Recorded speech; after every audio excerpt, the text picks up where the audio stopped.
गई इंद्रिये सुखाए, जोगे वेदे कसाय नाणेय, संयम दंसन लेसा भविया सम्मत सन्नी आहारे, गुणजीवा पज्जती पाणा सन्नाय मग्गणा ओय, उव ओगो वियकमसो विसंतु परुवणा भणिया, झाणाविय पज्जाविय जाय कुलकोडी संजू आसव्वे, गहनादियेन भणिया कमेन 24 ठाणानी. अंतिम शासन नायक 1008 भगवान महावीर स्वामी की जय. द्वादशांगो श्रुतदेवी की जय. स्वाध्याय कक्ष संपेपर्यंत आपणा सर्वांना चतुर्विध आहाराचा त्याग असणार आहे. आम्ही 24 ठाण दर्शन बघतो आहे आणि याच्यामध्ये अनुभय वचन योग आम्ही बघतो आहे. त्याची काल तालिका लावून झालेली आहे आणि प्रश्नोत्तर आमचे सुरू आहे. अनुभय वचन योग हा द्विनिंद्रियापासून हा संयोग केवली गुणस्थानापर्यंत म्हणजे पहिल्या गुणस्थानापासून 13व्या गुणस्थानापर्यंत असू शकतो. द्विनिंद्रिय जीवांपासून संज्ञी पंचेंद्रिय जीवांपर्यंत हा योग असू शकतो. या योगामध्ये वचन आमचं अनुभयात्मक असतं. अनेक तऱ्हेचे अनुभयात्मक वचन असतात आणि या वचनांना आम्ही सत्य पण म्हणू शकत नाही आणि असत्य पण म्हणू शकत नाही. अशा तऱ्हेचा हा अनुभय वचन योग असतो. अनुभय वचन योगामध्ये 6ही तऱ्हेचे सम्यक्त्व घटित होतात. मात्र हा जीव आहारकच असतो. याचं कारण भाषा पर्याप्तीची पूर्णता व्हायची असते आणि म्हणून त्या ठिकाणी वचन योग सुरू होत नाही. अशा प्रकारे अनेक आपण ठळक गोष्टी अनुभय वचन योगा संबंधी बघितल्या. आता आमचा प्रश्न सुरू आहे. प्रश्न क्रमांक 6. कालचा प्रश्न होता आमचा की तीर्थंकरांच्या दिव्य ध्वनीला नुसतं सत्यवाणी का नाही म्हटलं, अनुभय तेथे का जोडलं, त्याचंही उत्तर आम्ही बघितलेलं होतं की तीर्थंकरांची जी वाणी आहे, दिव्य ध्वनी आहे, ती नक्कीच सत्य वचन योग आहेच, प्रश्न नाही. पण अनुभय यासाठी म्हटलं की समोरच्या व्यक्तीने ती फॉलो केली काय किंवा न केली का तरी देखील तिथे त्यांना फरक पडत नाही. त्यांचं कर्तव्य किंवा त्यांचा जो वचन योग त्या ठिकाणी होणार आहे, त्यांचा जो नियोग आहे, त्या नियोगानुसार ते कार्य घडतं आहे आणि अशा तऱ्हेची वाणी त्यांची अनुभय आहे. आणि ओंकार रूप दिव्य ध्वनी आहे ती ज्या वेळेला श्रोत्यांच्या कानावर पडते तेव्हा ती भाषारूप परिणत होऊन त्यांना त्यांच्या भाषेमध्ये आगमाचं सत्य ज्ञान होणार आहे. प्रश्न, असे काही अनुभव योगी आहे का की ज्यांना वेद आता राहिलेला नाही? वेद कषायाचा अभाव ज्यांच्या जीवनात झालेला आहे, अनुभव योगामध्ये, अनुभय वचन योगामध्ये हे शक्य आहे का?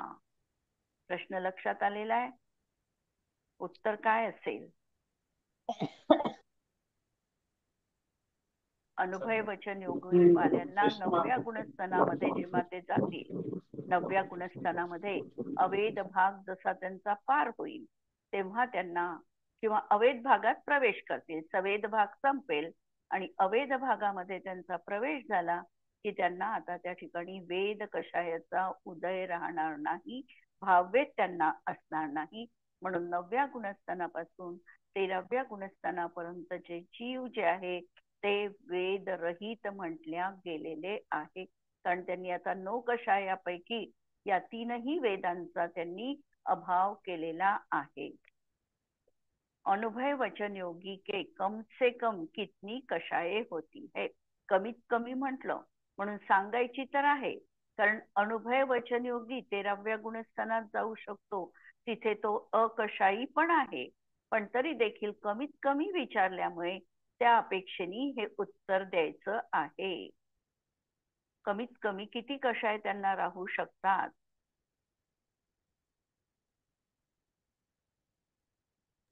संध्याकाळी 4 आणि 9 कशा कमीत कमी लावायचे, कमीत कमी लावायचे आम्हाला, एक कमीत कषाय कमी सूक्ष्म लावायचे. लोक हा, सूक्ष्मलोभ कमीत कमी लावायचा असल्यामुळे संज्वलनचा सूक्ष्मलोभ 10व्या गुणस्थानात एकच कषाय त्या ठिकाणी लावता येतो की 10व्या गुणस्थानाच्या अपेक्षेने अनुभय वचन योगीला कमीत कमी एक कषाय राहील सूक्ष्मलोभ, आणि 11 पासून 13 पर्यंत त्यांना कषाय रहित त्यांची अवस्था आहे. पण इथे विचारलं आहे म्हणून कमीत कमी आम्हाला 10व्या गुणस्थानाकडे निर्देश करायचा आहे. अनुभय योग वचन योगी जीव संज्ञी असतात की असंज्ञी असतात?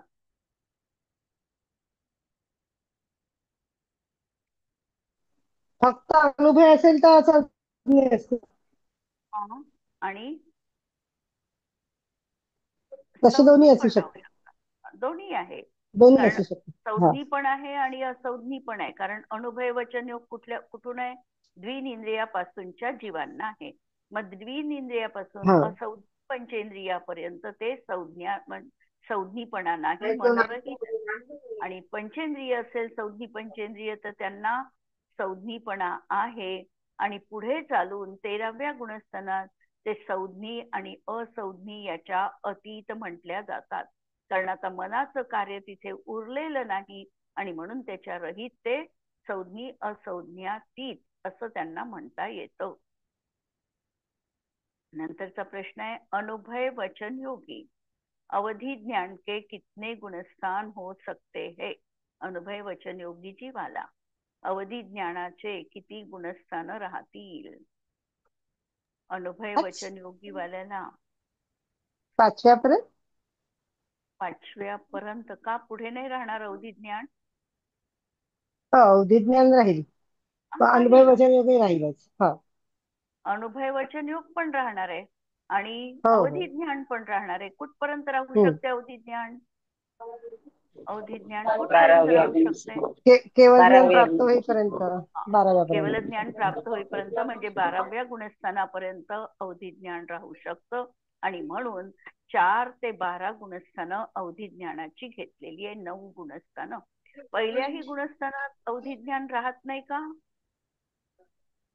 राहू शकते ना, राहत ना. राहू शकते. नारकीय मग इथे आणि ते देव आणि इथे का नारकींना ते गर्भित केले नाही? इथे ते का गर्भित नाही केले? अनुभय वचन योगी नाही ना. ते कुअवधी आहे आणि म्हणून इथे फक्त अवधी ज्ञान म्हटलं. याचा अर्थ सुअवधी ज्ञान लावायचंय. कुअवधीची गुणस्थानं याच्यामध्ये गर्भित केली नाही म्हणून पहिलं, दुसरं, तिसरं हे गुणस्थान याच्यामधून वजा केलेलं आहे. वास्तविकतः हा मिथ्या दृष्टी देव आणि नारकींना भवप्रत्यय कुअवधी ज्ञान जन्मतःच असतं, तरी देखील ती गुणस्थानं कुअवधीची म्हणून या ठिकाणी वजा केली. आणि सुअवधी जरी अवधी ज्ञानाला शब्द या ठिकाणी लावलेला नाही सुपणाचा, तरी देखील ती गुणस्थानं या ठिकाणी लक्षात घेतलेली आहे. आता अनुभय वचन योगी मध्ये संयमामध्ये सगळ्यात जास्त गुणस्थानं कोणते होतात? संयम मार्गणा आणि त्याच्यामध्ये सगळ्यात जास्त गुणस्थान कोणत्या संयमात होतील? मिथ्यात्व, सासाधन, मिश्र, औपशमिक, शाईक, शायोक्षमिक? नाही, संयम विचारलेला आहे. संयम विचारलेला आहे. म्हणून संयमामध्ये असंयम, देश संयम, सामायिक, छेदोपस्थापन हे 7 संयम लावायचे. या 7 संयमात कोणत्या याच्यात सगळ्यात जास्त गुणस्थानं होतील? सामायिक आणि छेदोपस्थापना. याच्यामध्ये 6, 7, 8 आणि 9 ही 4 गुणस्थाने होतील. आणि असंयमामध्ये देखील पहिलं, दुसरं, तिसरं आणि चौथं म्हणून दोन्ही याच्यामध्ये 4-4 गुणस्थाने होतील. असंयम अवस्थेतही 4 गुणस्थानं आहे, पहिली 4 गुणस्थानं. आणि सामायिक आणि छेदोपस्थापना या संयमामध्ये देखील 6 ते 9 अशी 4 गुणस्थानं दिसतात. क्या ऐसे कोई अनुभय वचन योगी है जिनके मात्र एक ही सम्यक्त्व होता है? अनुभय वचन योगामध्ये एकच सम्यक्त्व असणारे कोणते जीव आहेत ज्यांना एकच सम्यक्त्वाचा भेद राहील? एकेंद्रिय, एकेंद्रिय, असंयम, असंयम आहे त्यांना. असंयम. एक मग एकेंद्रियच कशाला घ्यायचा? मग असंज्ञीपर्यंतचे सगळेच जीव घेता येतात सगळे. हो. आणि पण अनुभव एकेंद्रिय नाही घेता येत, अनुभव वचन योग नाही आहे त्यांना, म्हणून एकेंद्रियाला काढून प्रश्न काय आहे? अनुभव वचन योगी म्हणजे द्विनिंद्रियापासून पाहायचं. वचन योगी. हा, वचन योग म्हणून द्विनिंद्रियापासून असंज्ञी पंचेंद्रिय पर्याप्तकांना त्या ठिकाणी सम्यक्त्व मार्गणामध्ये केवळ एक मिथ्यात्व सम्यक्त्व आहे. आणि दुसरं क्षायिक सम्यक्त्वाचं तसंच लावायचं की 13वे गुणस्थान तथा क्षपक श्रेणी के 8, 9, 10, 12 गुणस्थान में केवल एक क्षायिक सम्यक्त्व ही होता है. किंवा क्षायिक सम्यक्त्वासाठी तर आम्ही चौथ्यापासून पण लावू शकतो.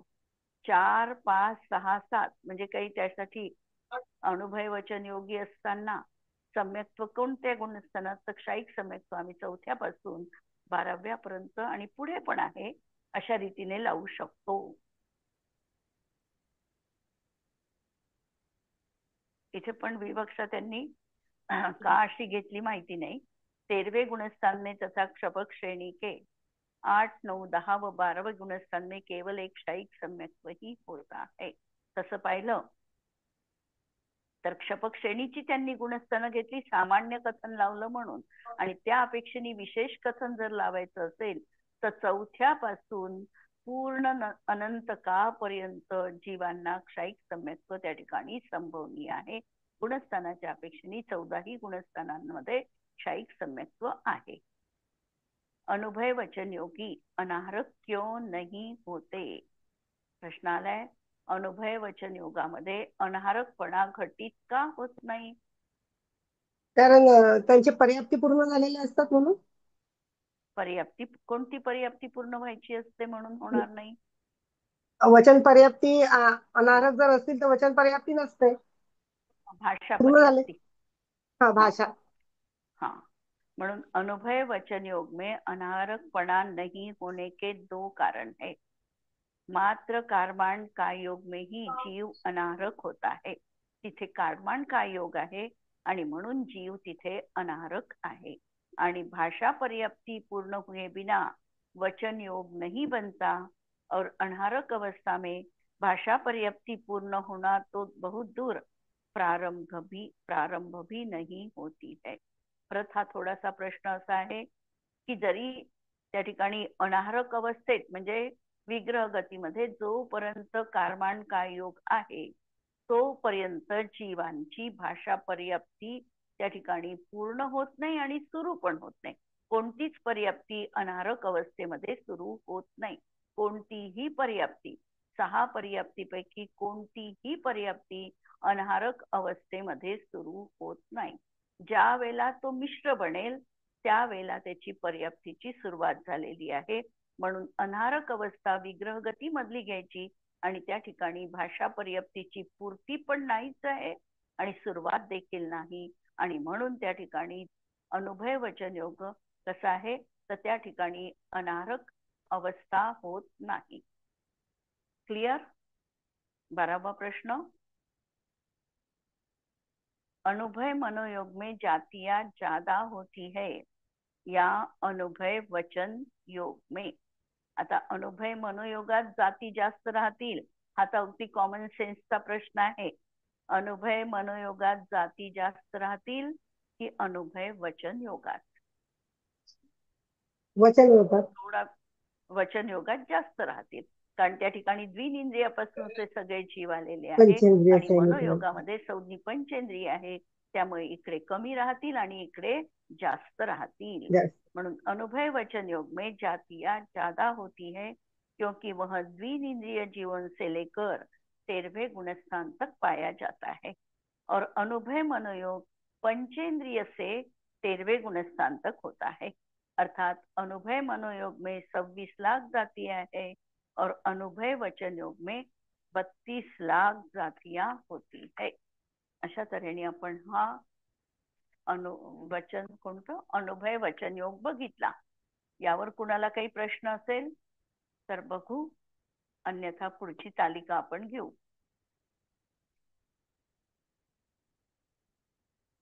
ठीक आहे. असत्य आणि उभय मनोयोग आणि असत्य आणि उभय वचनयोग, 4 कॉम्बिनेशन आहे. असत्य आणि उभय मनोयोग आणि असत्य आणि उभय वचनयोग.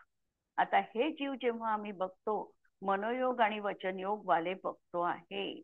वचनयोग वाले बघतो आहे म्हणजे आम्हाला जीव अभिप्रेत आहे. या ठिकाणी असत्य आणि उभय सांगितलेला आहे वचनयोग. त्यामुळे हा वचनयोग कुणाला संभवनीय आहे? असत्य आणि उभय वचनयोग हा कुणाला असू शकतो?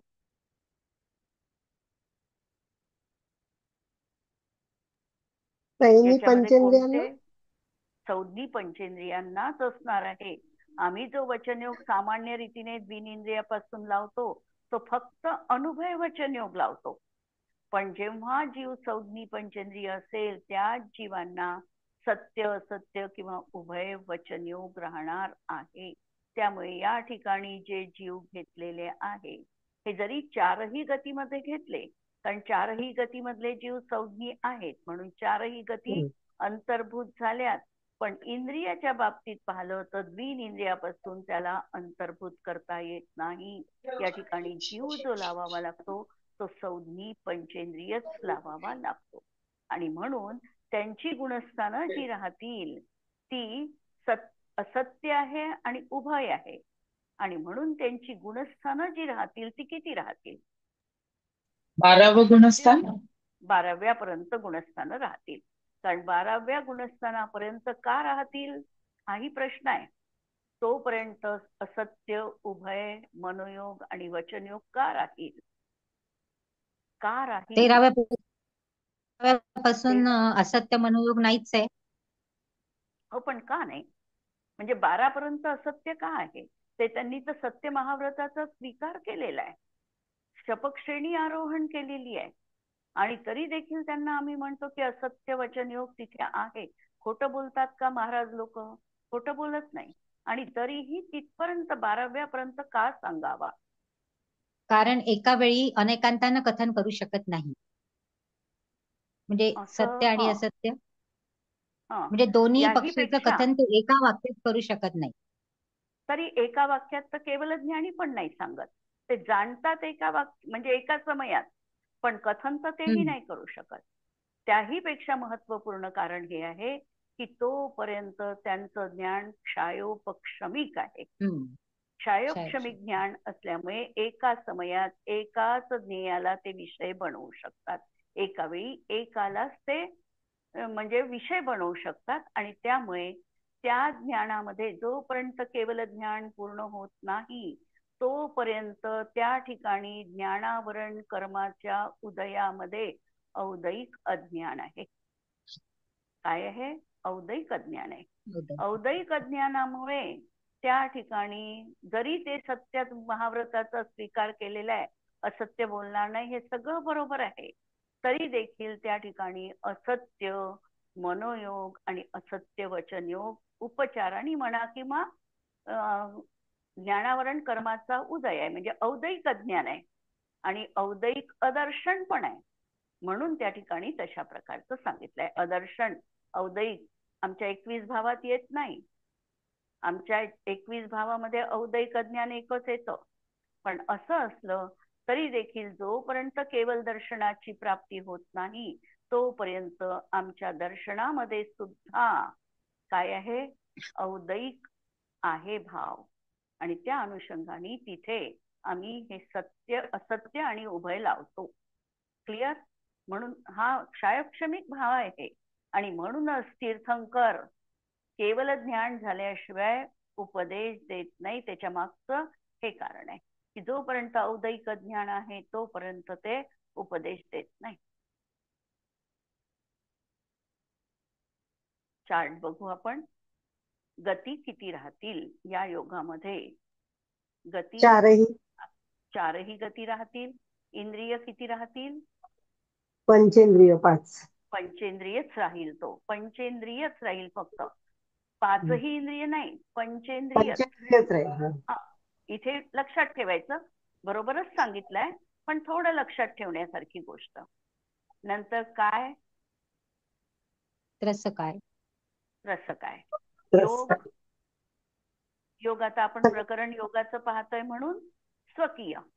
जिथे जे स्वकीय. प्रकरण आहे तिथे तो स्वकीय सांगायचं. वेद तिन्ही पण राहतील. तिन्ही पण वेद आहे. कषाय 25 पण कषाय. 25 पण कषाय आहे. पूर्ण कषाय आहे. आणि अपेक्षा आता लक्षात घ्या. आता अपेक्षेने आपण प्रत्येक गोष्ट पाहिलीच आहे. त्याप्रमाणे अपेक्षा पण लक्षात घ्यायची की तिर्यंच्या गतीमध्ये 8 कषायांचा अभाव होऊ शकतो.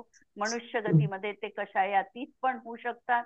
असत्य आणि उभय मनोयोग आणि वचन योगात ते कषायातीत पण होऊ शकतात. 10व्यापर्यंत कषाय आहे. पुढे 11 आणि 12व्यामध्ये ते कषायातीत पण होऊ शकतात. ज्ञान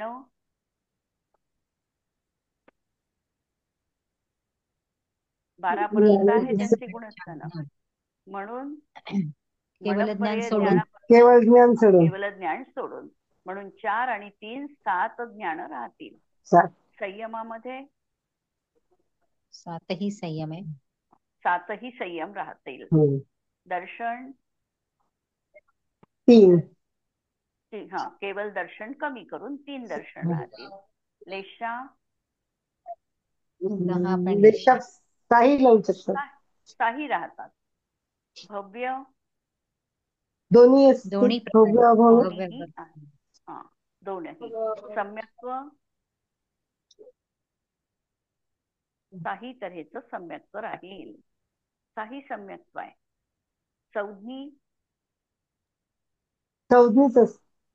संज्ञीच आहे इथे. कारण मनोयोग आणि वचनयोग पाहतोय म्हणून संज्ञीच आहे. आहारकच आहे. हा. गुणस्थान 1 ते 12. 1 ते 12. जीव समास संज्ञी पंचेंद्रिय. हा, संज्ञी पंचेंद्रिय संबंधी. पर्याप्ती 6 पर्याप्ती. 6ही पर्याप्ती. प्राण 10. 10ही. 10 प्राण. संज्ञा 4ही पण संज्ञा. आपल्या माहिती 4ही पण. उपयोग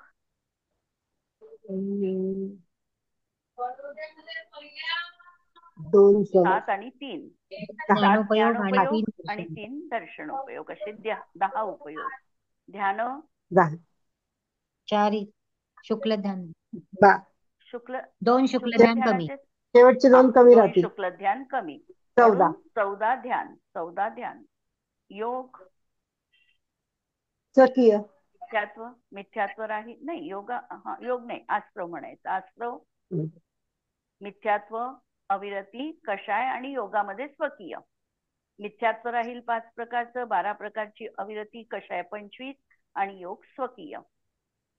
जाती 26 लाख जाती आहे. नारकी जीवांच्या 4 लाख, तिर्यंच्या 4 लाख, मनुष्यांच्या 14 आणि देवांच्या 4. लक्षात ठेवण्यासारखं म्हणजे 3च्या 4 लाख आहे आणि मनुष्यांच्या 14 लाख जाती आहे.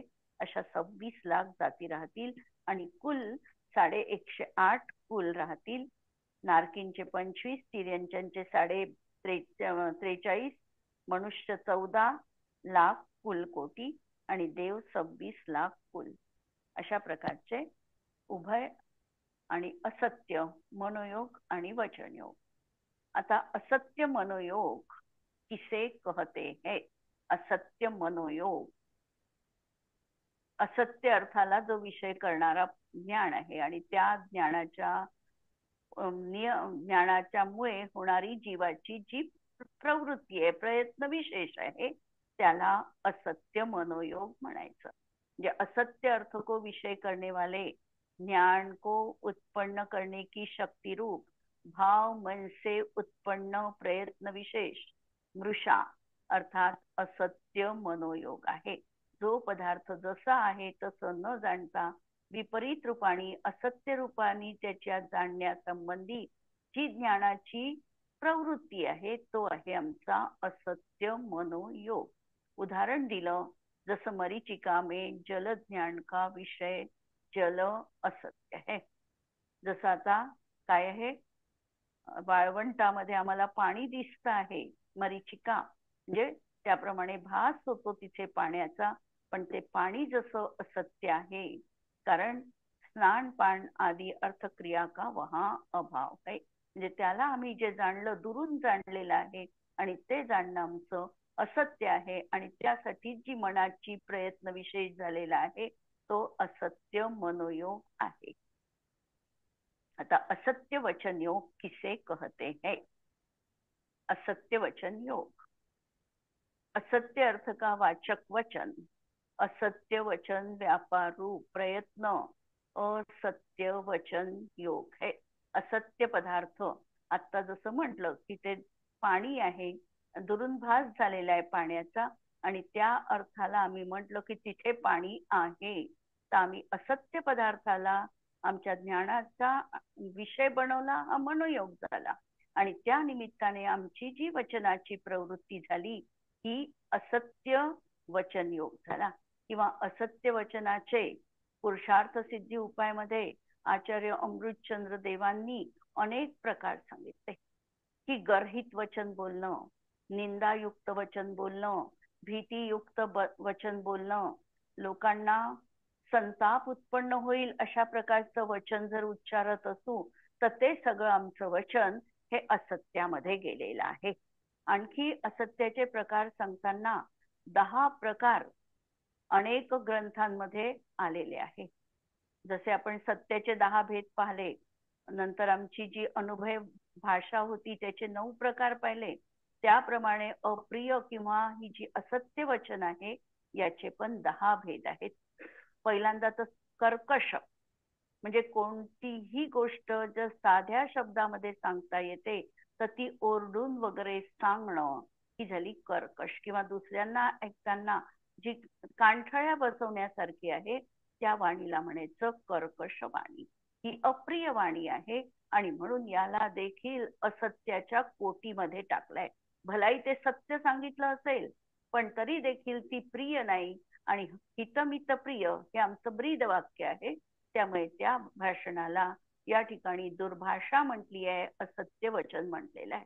दुसरं कटुका, कटू वाटत असेल एखाद्याला, समजा समोरची व्यक्ती आंधळी आहे आणि त्याला जर आम्ही म्हटलं ए आंधळ्या, किंवा लंगडी आहे आणि त्याला म्हटलं ए लंगड्या जरा बाजूला हो, तर अशा प्रकारचं त्याचं आमचं वचन हे त्याला ऐकताना चांगलं वाटत नाही, ते कटू वाटतं, आणि असं कटू वचन बोलणं हे देखील असत्याच्या कोटीमध्ये जातं.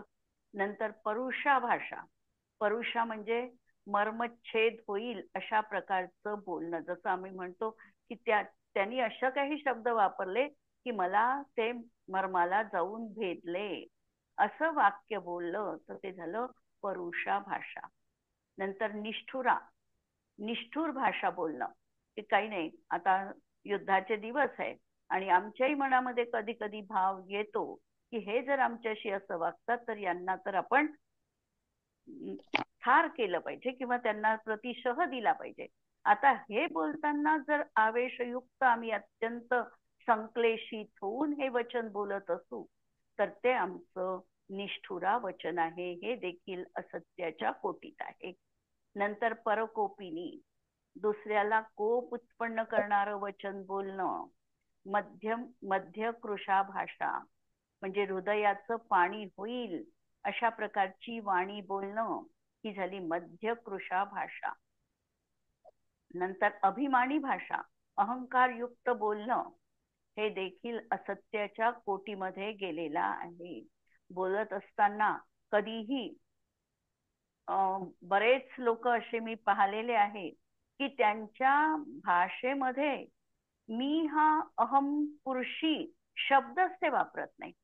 ते बोलतील तर अशा प्रकारे यांनी करायला पाहिजे, किंवा मला अशा प्रकारे करणं भाग आहे, किंवा मी अशा प्रकारचं ते करेल, म्हणजे अशा प्रकारची कर्तरी प्रयोगाची भाषा न बोलता कर्मणी प्रयोगाची भाषा बोलणारे जे आहे त्यांच्या जीवनातूनही अहंकार बाजूला गेलेला आहे आणि त्यांच्या भाषेमधून देखील तो स्पष्ट अभिव्यक्त होऊ शकतो. किंवा एखादं कार्य केलं, जसं आता आम्ही पाहतो आचार्य कुंद भगवान आहे किंवा अमृतचंद्र आचार्य आहे, यांनी सगळ्या ग्रंथांच्या टीका लिहिल्या आणि शेवटी काय म्हटलं त्यांनी की ही टीका माझ्यामध्ये, मी काहीही याच्यामध्ये केलं नाही, ही तर शब्दवर्गणा आहे आणि या शब्दवर्गणेला फक्त या ठिकाणी व्यवस्थित ठेवल्या गेलं, म्हणजे हा कर्मणी प्रयोग झाला, व्यवस्थित ठेवल्या गेलं, मी ठेवलं, अशा प्रकारचा प्रयोग नाही, म्हणजे अभिमानी भाषा त्यांची नाही. नंतर अनयंकारी भाषा, म्हणजे कोणाचाही द्वेष करणाऱ्या लावणारी अशी जी भाषा ती. नंतर छेदनकरी भाषा, गुणांचा नाश करून खोटे दोष पसरविले जाईल एखाद्या व्यक्तीबद्दल. तिराईत व्यक्तीबद्दल आम्हाला काहीही माहिती नसतं, कधी कधी ऐकीव माहितीवर देखील अशा प्रकारचं दुसऱ्या व्यक्तीवर आम्ही दोषारोपण करतो, ही झाली छेदनकरी भाषा. नंतर भूतवधकारी भाषा, मरणप्राय वेदना होतील अशा प्रकारची भाषा जेव्हा वापरली जाते तेव्हा ती भूतवधकारी भाषा. अशा प्रकारे हे असत्य वचन आहे आणि या असत्य अर्थाला घेऊन जी आमची वचन प्रवृत्ती होईल ही देखील असत्य वचनयोग म्हटल्या जाते. मला वाटतं आपण इथे थांबूया. कुणाला काही प्रश्न असेल तर विचारू शकता. अभिमानी नंतर तुम्ही कोणची भाषा सांगितली? अभिमानी अनयंकरी, अनयंकरी म्हणजे कोणालाही द्वेष उत्पन्न करायला लावणारी भाषा.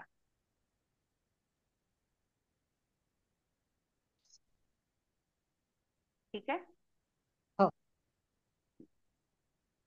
स्तुती म्हणू. स्याद्वादनय षट्द्रव्य गुण पर्याय और प्रमाण का, जड़ कर्म चेतन बंध का अरु कर्म के अवसान का, कह कर स्वरूप यथार्थ जग का, जो किया उपकार है उसके लिए जिनवाणी माँ को वंदना शत बार है, वंदना शत बार है.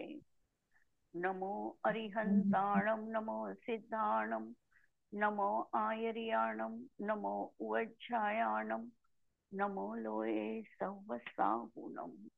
सर्वांना जय जिनेंद्र.